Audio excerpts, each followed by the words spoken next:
Reka ariko tuyahere ko yagezeho igeni no kwisaho Ukraine itangariza ko iri kwiragerageza guhungisha abana abagore n'abageze mu zabukuru bahize mu gisagara ca Mariupol kigenzurwa n'Uburusiya. Icegera c'umushikiranganje wa mbere muri ico gihugu mu butumwa yacishije kuri Telegram yavuze ko muri rusangi abaheze muri ico gisagara bakabura aho baca mu guhunga bivuye ku ngabo z'Uburusiya zabazibiye bagera ku bihumbi 100. Hagati aho President wa Ukraine Volodymyr Zelensky yaraye yemeje ko ari nkamwe Uburusiya bwotsinda intambara bwatanguje muri Ukraine butazoteba kuvogera no gutera ibindi bihugu.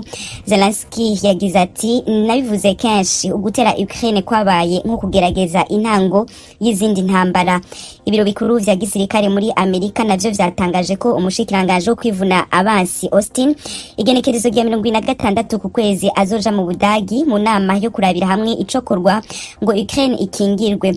John Kirby ajeje gutanga makuru muri Pentagon yavuze ko ibihugu 40 ari vya Amerika yatumiye muri iyo nama. Muri ivyo bihugu harimo ibiri mwishira hamwe NATO n'ibindi bitari muri iryo shira hamwe yo kwivunira umwasi hamwe. Mu yindi mibonano yitezwe ko kibazo ca Ukraine harimo inama umunyamabanga mukuru wa ONU Antonio Guterres azogirana mu ndwi iza na president w'Uburusiya Vladimir Putin i Moscow ku murwa mukuru w'Uburusiya co kimwe n'umushikiranganje ajeje imigenderanire y'Uburusiya n'ayandi makungu.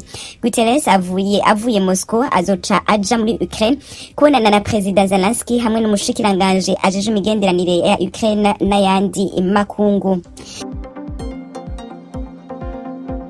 President w'Ubufaransa Emmanuel Macron haracari imbere y'uwo bahiganwa mu ncuro ya kabiri y'amatora y'umukuru w'igihugu mu Bufaransa ariwe Marine Le Pen mu vyanyuma biheruka gutohozwa. Ni mu gihe hasigaye amasaha ari musi ya 28 kugira ngo incuro ya kabiri y'amatora ibe. Ivyatohojwe vyanyuma vyerekana ko Macron azotsinda n'ibice 56% vy'amajwi mu gihe uwo bahiganwa Marine Le Pen abonwa ko azoronka ibice 44% vy'amajwi. Mugenzi wacu Fidel Niyongabo yavuganye na muganga Gerard Ndayizamba asanzwe anandika ibitabo amaze igihe kirekire aba mu karere ka Normandie mu Faransa akaba akurikirana ibibera muri ico gihugu. Arasigura uko abona ivyerekeye amatora yejo kwa Mungu.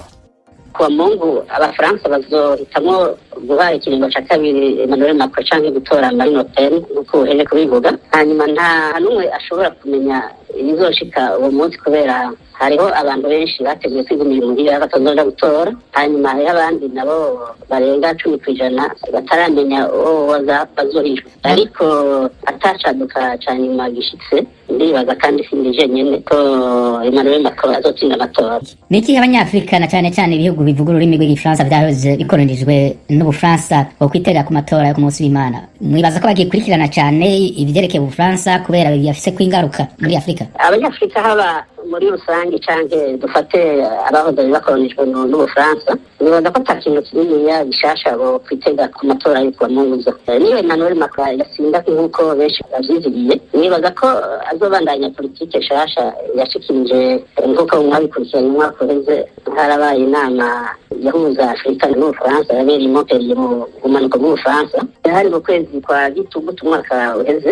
Muri iyo nama rero Emmanuel Macron akabashikirije politike yiwe shasha kuvyerekeye imigenderanire ya Afrika n'Ubufaransa. Iyo politike nayo bakavuga yuko ari ukwisonga kugwaruka rwa Afrika kugira ibintu bihinduke mu vy'ubutunzi n'iterambere. Mugabo haracari kare kugira umuntu amenye ingaruka z'iyo politike. Hamwe Marine Le Pen yosinda nizihe ngaruka vyogira ku bijanye n'imigenderanire y'Ubufaransa n'amakungu na cyane cyane ibihugu vyo muri Afrika nk'ivyo twako turavuga bigifitaniye imigenderanire yegeranye n'Ubufaransa? Hamwe Marine Le Pen yosinda amatora benshi baratinye ko iki gihugu c'Ubufaransa coca ciyugara.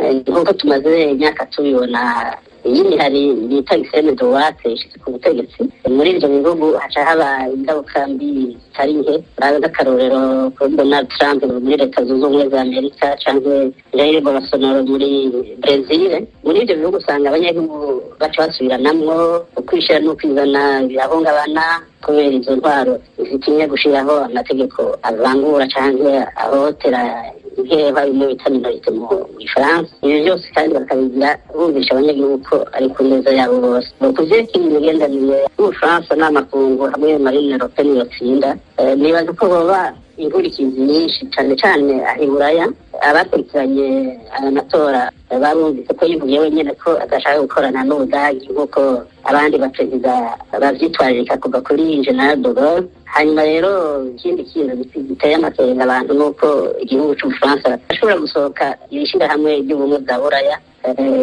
bigaca bituma n'umutekano n'ubutunzi buhungabana. Ivyo byose ni ibintu bituma Marine Le Pen batabizigiye cyane kuri ivyo bintu. Ku vyerekeye Afurika warubajije muri make cyane. Ego Marine Le Pen yivugira ko azobandanya arwanira inyungu z'Ubufaransa. Murumva rero ko abanyafurika ataco borindira ku ntsinzi yiwe, kandi noneho harageze ko bitorera abonyene inshuzi bibagoye, bakareka kwama barikaniye barindira imfashanyo. Abarundi barayamaze bati amazi y'amasabano ntamara imviro. Murakoze namwe.